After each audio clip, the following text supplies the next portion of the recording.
And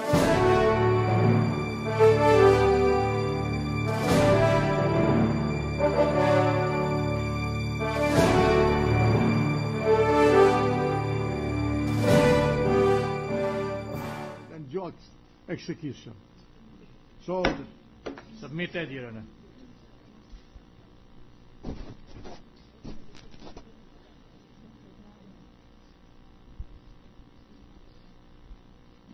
We are calling now our first witness for today, Mr. President, the Commissioner of the Bureau of Internal Revenue, Ms. Kim Jacinto Henares.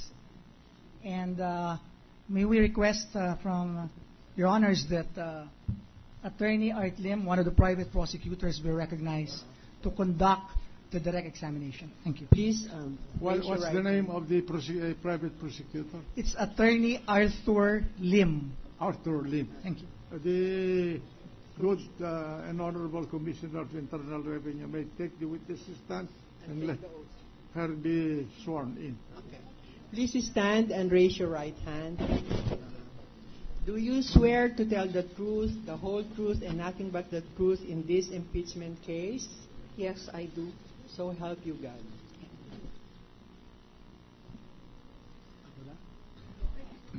Attorney Arthur D. Lim, private prosecutor acting under the direction, control, and supervision of the House Panel of Prosecutors, respectfully appealing, Your Honor, in these proceedings to conduct the direct examination of the witness, Honorable BIR Commissioner Kim Henares.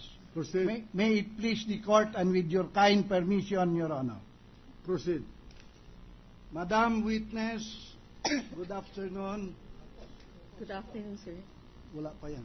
Will you please state your name, address, and present position or occupation? My name is Kim S. Jacinto Henares. My address is at 5th floor, National Office Building of the BIR, Diliman, Agcam Road, Diliman, Quezon City. I'm presently the Commissioner of the Bureau of Internal Revenue. Your Honor, please, the prosecution is respectfully offering the testimony of the witness, BIR Commissioner Kim Jacinto Henares, in order to prove the following matters or facts. Number one, to show that Respondent Chief Justice Renato C. Corona acquired properties as declared in his salens, which are not justified by his income as reported to the BIR. Second purpose, to show that Respondent tried to hide some of these properties in the names of his children, said properties being still owned by him are, however, not declared in his salens. Third and last purpose, to show compliance by the witness with the subpoena juris tecum et ad testificandum served upon her by this honorable court. May I proceed, Your Honor? Your Honor, give me the opportunity to comment and or object. That is what the rules prescribe. Your Honor, please, we object to the purpose of the offer, Your Honor, because as we understood it, if the witness will be allowed to testify, she will be testifying on her personal knowledge. And that will involve the accuracy and the veracity of all that appears in the document that she will have to testify now. Secondly, my understanding, Your Honor, is any and all scintilla of evidence are proscribed by the ruling of this court in connection with the alleged illegally acquired wealth. So, any and all evidence that will be introduced in connection therewith will be immaterial, irrelevant, and impertinent, and therefore not admissible, Your Honor. Your Honor, please, may I be allowed a brief reply, Your Honor? Proceed. The essence and the substance and the sum total of all these three purposes is authentication. which the Honorable Presiding Officer has expressly allowed. Please explain. Please note. Please explain. Please note, Your Honor. Yes, Your Honor, please. Please note that this representation never used the phrase ill-gotten wealth. And the witness will not be testifying about ill-gotten wealth. Maybe that belongs to another forum. The witness will simply authenticate public documents submitted to her office vis-a-vis the SALNs, which the witness knows as a matter of data. Isn't it that authentication refers to the requirements to establish the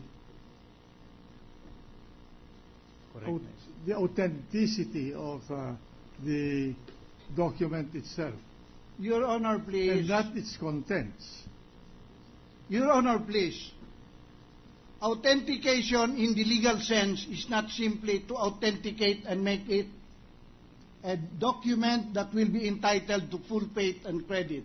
In the first place, these are already public documents, notarized documents, public records, and they speak for themselves.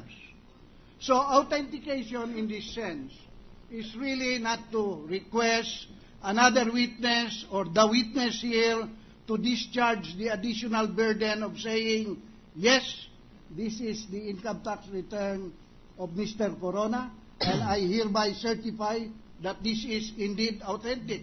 There is no legal need for that, Your Honor, please, if I may humbly submit. Because that was the understanding of the chair when he made the ruling and allowed this chair. If that were the only purpose for authentication, in that very, very limited and constricted sense, I respectfully submit there is no need for any witness. All we have to do is to bring certified copies of the records. But again, Your Honor, what do we have in this case? This is not, of course, a criminal trial, but this is a trial for the high offense of culpable violation of the public trust, graft and corruption, betrayal of public trust, culpable violation of the Constitution, failure to disclose assets in the SALN.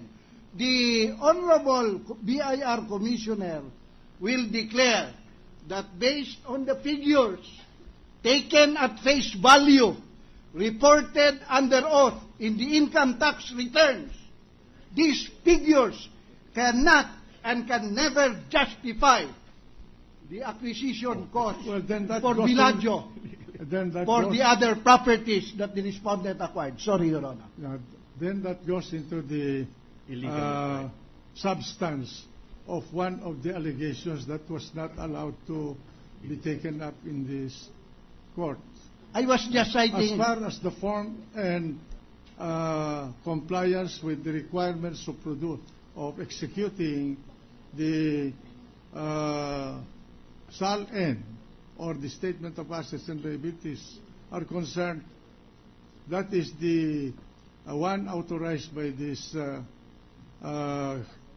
chair to be testified on by the witness. And so therefore the chair rules that to the extent that you are going to look into the properties through this witness, that is disallowed.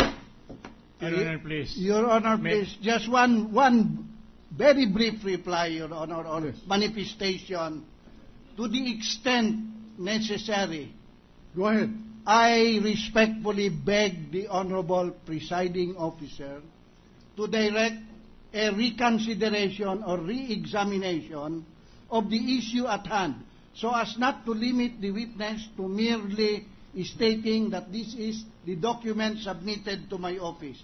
The purpose, again, the number one purpose, with due respect to Senator Santiago, may I just restate the number one purpose, and then I will end. To show that Respondent Chief Justice Renato Corona acquired properties as declared in his SALNs, and the SALNs are now before the Senate, which are not justified by his income as reported in his... If that is in the SALN, the best evidence of what you're saying is the SALN itself. We submit, Your Honor. Your Honor, Correct. Senator No, Santiago I wishes think- to be I may- recognized, Mr. We President. are all familiar with the rules of evidence, that no testimony can vary the contents of a document, and this is a document. It's all subject to